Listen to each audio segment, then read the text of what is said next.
I do not believe in taking the right decision. I take a decision. Make it right.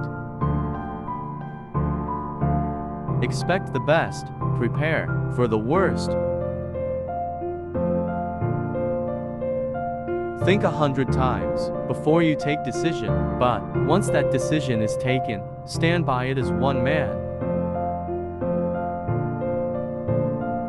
There are two powers in the world. One is the sword, and the other is the pen. There is great competition between the two. There is a third power, stronger than both, that of the women.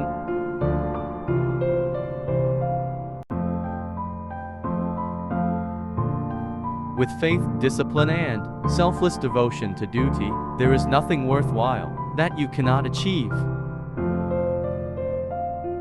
Failure is a word unknown to me. My message to you all is hope, courage, and confidence. No struggle can never succeed without women participating side by side with men. Religion should not be allowed to come into politics. Religion is merely matter between man and God. Never forget to our motto: unity, discipline, and faith.